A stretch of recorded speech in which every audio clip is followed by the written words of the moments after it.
What up, what up, what up? Welcome back to Lockdown Universe, home of the bizarre, peculiar, and unheard of stories of UFO legend and paranormal lore. Welcome back, welcome back. Happy to be back. Hopefully, you guys are doing excellent. Take care of yourselves. So, today we've got a really great one because it has to do with uh, Bitcoin as well as Max Azzarello, as well as people. People's finances might be going down the drain drastically with a cryptocurrency that doesn't even have a founder. So let's look at this. This is a beautiful image of Bitcoin right here. It even says monetary metals, Bitcoin, digital, decentralized, peer to peer. It's interesting because Bitcoin has become a humongous store of value. It is now the biggest cryptocurrency out there. It has over $2 trillion in it. It is by far has the highest share of the market in cryptocurrency. It has at least 50% last time I looked, if not more. So, as you know, it's pretty big. The other thing about Bitcoin is it started back in 2008, and we'll kind of take a look at its history. But people think that Bitcoin was the very first uh, cryptocurrency out there. It wasn't. There's been others before this that Bitcoin kind of picked and chose to kind of cherry picked off a little piece of information and conglomerated it into creating Bitcoin. Now, here's the problem, okay? So, 2008, right here you can see Satoshi Nakamoto wrote a white paper. A white paper is basically a statement, a declaration of what your coin can do, what your company is about, what the goals are. And Satoshi Nakamoto wrote a paper entitled Bitcoin, a peer to peer electronic cash system. He registered a domain, bitcoin.org, in August of 2008. On October 31st, the same year, a person using the name Satoshi Nakamoto published that paper and presented Bitcoin to the world. It started off and it became huge. In the very first transaction using Bitcoin was 10,000 Bitcoin to buy two pizzas. 10,000 Bitcoin in today's money is $222 million, something like that. So the question is, while Bitcoin is a wonderful resource, it's peer to peer, it's fast, it's digital, the question is, with everybody putting their money into it, and these huge banks now putting their money into it, and people who have hard-earned savings putting their money into it, because they want to grow their money, they want to become financially free. The problem is, according to Max Azzarello and many other people, is that it's a Ponzi scheme and it's all going to fall down. The question, even if you think Max was, mentally ill and whatever, the question is, how are so many people willing to get behind a company whose primary creator is unknown, has no true identity? There's a name to him, and he's written a paper. Nobody's ever seen him. Nobody knows his real name. And the only thing that's linking him to an identity is digital footprints. That's it. And we all have our money in a company that doesn't actually exist. You can't go to Bitcoin headquarters. There is none. You want a refund? You're fucked. You want money back? You want to sue somebody? You're fucked. You can't sue anybody because this whole cryptocurrency is run off of different people's computers, verifying transactions and acting as independent servers for the entire crypto, in transactions, in relaying losses, in relaying buys and sells, everything. So, how can we all dump our money into this and expect that we're safe. Now, I understand the stock market isn't safe either, but the stock market has actual companies that can be legally responsible and liable and can be sued, whereas Bitcoin is on its own. Am I saying Bitcoin's bad? No. Am I saying that you should be careful? 100%. Do I have Bitcoin? I do have some, but I don't have a lot because I don't like Max also said, you never really know, especially with this company. There's no main person. With Ethereum, which is the second most popular crypto, you have Buterin Vitamin. He is the head of Ethereum. He created it, and he has his own organization. So there isn't a physical head. There is a physical person. There's an organization. There's people that are developing it. With Bitcoin, there's not. There's people that are working on the servers and they're working on that kind of portion of it. But as far as like an actual company, that doesn't exist. So let's take a look into the history here just a little bit. So in 2009, Bitcoin mining begins. Bitcoin's interesting in that you can mine it and you're solving mathematical problems with your computer to reap the benefit of a reward with Bitcoin. So you can buy Bitcoin straight out, just like a stock market, or you can mine it with your computer and using your computer's resources to earn Bitcoin along the way. In early 2009, Bitcoin software became available to the public for the first time. Satoshi Nakamoto mined 50 Bitcoin, launching the practice of Bitcoin mining. You could even do it from your cell phone. That's how crazy it was. I remember back in like 2017, there was programs for people to download onto their tablets and phones, and they were using like old phones and old tablets to mine, even though they didn't have high processing power, but they were doing it. And honestly, man, if you could go back and do that, you'd be rich.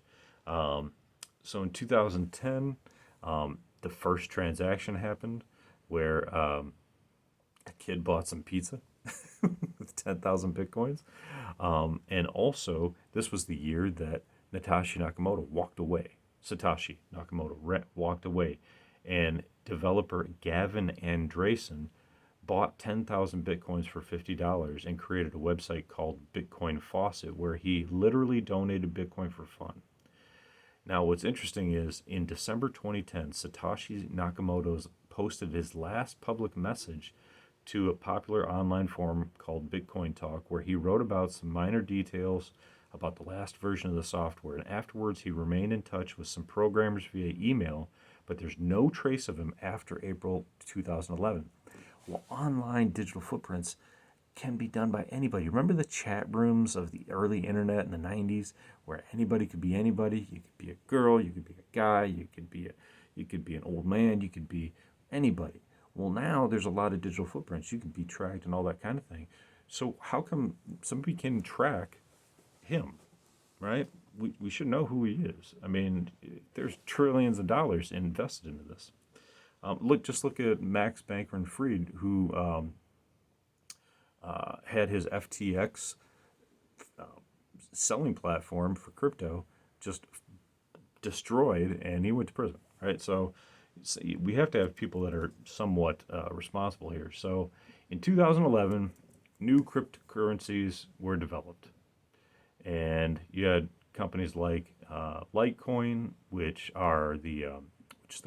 is the coin for Coinbase, as well as Ethereum started to populate. So basically, you had three cryptocurrencies back in like 2017 that were on Coinbase. You had Litecoin, Bitcoin, and Ethereum, and you could buy them. I remember, just checking those out back in the day. But in 2011, a lot of things started to come out. There's a rise and fall with cryptocurrencies as well, and that's what a lot of people don't like about it, and a lot of people find fishy about it, is that there's this up and down, this build up and hype, and then a sell, right? What do they call it? Pump and dump, where you pump it up, pump it up, pump it up. So, you got people behind the scenes like buying and selling, buying and selling, buying and selling, making it look like there's a lot of volume, and then it dies. And people reap the benefits, but only a certain few. And so I think that's what Max was talking about. Max Azzarello, who lit himself on fire in New York City just a couple days ago, basically said that there's these huge companies behind the scenes that are using cryptocurrency to gain profit from the retail investor, which is us, just a little guy. So they pump it up, pump it up, pump it up, and then take the money. Um, the the the forum, the biggest cryptocurrency exchange that you could buy Bitcoin on back in 2014 was called Mt. Gox. It's on here, Mt. Gox. Weird name for it, but in 2014, Mt. Gox got hacked, and hackers got away with 850,000 Bitcoins. It still isn't clear who was responsible for what remains as the largest theft in cryptocurrency history. So that shut down Mt. Gox because it wasn't secure anymore. And critics all said, "Hey, cryptocurrencies aren't safe." We got warnings. We got warnings of saying, "Hey, man, you think it's safe, but it's not necessarily safe." What you can do is you can take your cryptocurrency and you can put it on a digital wallet. That's a physical wallet, so you can put it in your computer's USB socket. It can transfer it into a code, into an encryption, and then you can carry it around with you so that nobody can actually steal it. It's actually on your USB drive. But if you lose that USB drive, you're screwed. In 2014, founder of the Silk Road crypto website was sentenced to life imprisonment after illegal drugs were found to account for 70% of all the products on his website, which relied on Bitcoin to make sales to anonymous customers. So that's where people were really like, this isn't maybe the best scenario for my money. Maybe I should pull it back. In 2015, Ethereum and altcoins started to boom out. Altcoins are basically coins that weren't Ethereum and Bitcoin. They were different kinds of coins that had different purposes. Some were just jokes. Some were actually had functionality on the Ethereum network. So then you had a whole bunch of companies deciding to push into the crypto space and try to get their piece of the pie. And then Bitcoin reached 20,000 back in 2017. This is what caught everybody's eye because everybody started investing into it then. I was talking to everybody. In 2017, people were putting money into it all the time. They're like, oh, it's got up to 10,000. Oh, man, it's launching up through the roof, da-da-da-da-da. Well, yeah, it did, and you should have left your money in there because, man, holy crap, now it's up to 70,000. So as all crypto bubbles go, it burst. But the thing of it is that what happens at the end, right? So we have all these ups and downs with crypto. There's a development phase where it's fun and it's accepted by the few. And that's where we hit like the 1,000, and then it came back down. Then it reaches, more of like a mainstream media notification and awareness, where people start to see it on TV, hear it on the radio. And that's what happened in 2017. People were starting to hear about it on TV and the mainstream media, and they were starting to invest in it, finding out how to invest in it. And then it came back down. The hype went back down. And then in 2020, during COVID, people were going bonkers on everything crypto. It launched up to 40,000. Let's go back up to here. It started to solve real world problems. Oh, come on, stop doing this. We're trying to gather information. Yeah. So it took off, and a lot of people were stuck in their house, and they wanted to invest in the future. And a lot of things weren't safe and secure because we were stuck at home, and we didn't know when we were going to work. A lot of people got laid off, and so people started to invest in it. I think that now we're back up to its highest peak ever, and it's gaining widespread acceptance where industrial banks are now investing into it and saying, hey, we can make money here too. And they created ETFs, where exchange traded funds, so they can exchange it on the New York Stock Exchange. Instead of just trading Bitcoin on the exchanges, they can create these ETFs. They're kind of like mutual funds for crypto. So you have Satoshi Nakamoto, who's basically disappeared from existence. He gave the codes and the keys to a gentleman who we mentioned earlier by the name of, not Dan. He gave the source code repository and the network alert key to Gavin Andresen and transferred several related domains and various prominent members, or to prominent members of the Bitcoin community. Gavin Andresen is a software developer, and he's developed Bitcoin as well. So he's based in Massachusetts. Smart guy. He developed a lot of things in the Silicon Valley at Silicon Graphics Computer Systems. He graduated from Princeton in '88. He later published a reference manual for VRML, which is a language. He left Silicon Valley in 1996 and started to pursue software-related ventures. But he might be the only person that actually knows who Satoshi Nakamoto is. He's the only one that was really given all of the keys and the information. You almost have to wonder if it's him, right? My opinion, you have to wonder if it's him. He's saying, I got it given to me, but in all reality, we don't really know. But that's when Nakamoto walked away. He hasn't been seen since. Some people have theories based on the white paper and some other statements that he's made in forums that the way that he's described himself or not described himself, he's talked in these forums, he's used British English. He's stated and used expressions like bloody hard, the term flat, which is an apartment, maths, and he spells gray with Grey. We spell it Gray in America, and color as Color, which is not how we do it in America. We do Collor, which leads to speculation that Nakamoto was possibly of Commonwealth origin, British. There's a couple other individuals they believe. It could be Hal Finney, who died in 2014, was a pre-Bitcoin cryptographer, pioneer. He made all kinds of things, including precursors to Bitcoin.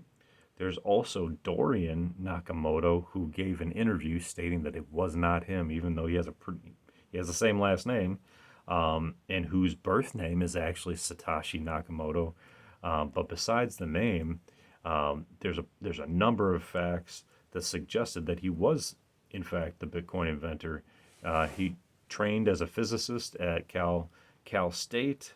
Nakamoto was laid off twice in the early 90s, turned libertarian. Nakamoto was asked to confirm his identity, saying, I'm no longer involved with that. I cannot discuss it. It's been turned over to other people. They are in charge of it now. I no longer have any connection. So apparently there was a time where he said it was him, and then later on he said it wasn't him. Could it be that he was pressured by the government or someone else to say it wasn't him? There's other articles that say it was just a pseudonym, that Nakamoto's name is actually not really the person's real name, obviously, right? So there's other individuals like Nick Szabo, who has been linked to the Bitcoin white paper using an approach called stylometric analysis. Stylometric analysis is the application of linguistic style to written language. It's how they found the Unabomber. So they look at language, they look at the style used, and they put it through computers, and they figure out who it is. So that's who that particular analysis believes it is. They think it's Nick Szabo, and they found the Unabomber with that. So it could be him. He said, thanks for letting me know, but I'm afraid you got it wrong in doxing me as Satoshi, but I'm used to it. The most convincing evidence pointed to a reclusive American man of Hungarian descent named Nick Szabo, written by Nathaniel Popper in the New York Times. So, could it be Szabo? Could be. Craig Wright is also another potential candidate. He's an Australian academic, and they think he either invented Bitcoin or he's a brilliant hoaxer who very badly wants us to believe that he did it, according to Wired magazine. Wright took down his Twitter account, and neither he or his ex-wife responded to press inquiries. The same day that Gizmodo published a story on him, evidence supposedly obtained by a hacker who broke into Wright's email accounts, claiming that Satoshi Nakamoto was a joint pseudonym for Wright and computer forensics Analyst David Kleiman, who died in 2013, Wright's claim that was supported by Andreessen and former Bitcoin founder John Matonis. So we have a host of characters and other candidates too that might be Satoshi, but at the end of the day, we don't know who it is, and we're investing trillions of dollars into it.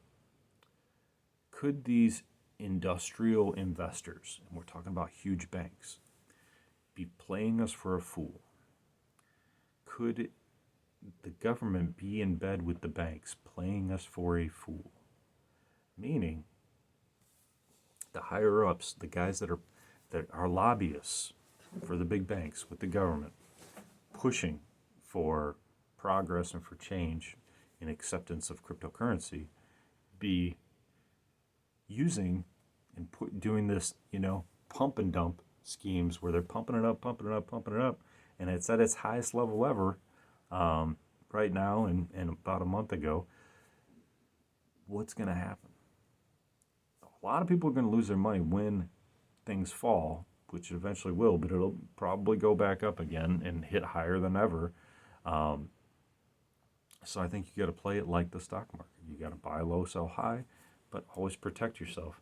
What's interesting is that there's certain things built into the code. I don't know if you can see this, but there's images that are built into the initial code. This is a picture of a person. You can see their hair, their eyes, and a smiley face. And it says Len. It's dedicated to Len Sassaman. It's a memorial. He was a rabbi, and he lived from 1980 to 2011. Len was our friend, a brilliant mind, a kind soul, a devious schemer, interestingly enough. So there's a lot of secrets and Easter eggs built into the source code of Bitcoin, so you have to wonder, are there any Easter eggs saying, hey, this is a bunch of hooah, right? Even Satoshi Nakamoto, in the very first part of Bitcoin, the origin block, the Genesis block, embedded a message in the first message. It says, the Times, January 3rd, 2009, Chancellor on brink of second bailout for Banksy, and then it's all gobbledygook. So he put in his own little message. Whether or not it's true or not is another story. But there's little messages that are put into Bitcoin itself. So it's a very fascinating idea. It's a broad spectrum idea. These guys are thinkers. These guys are creators.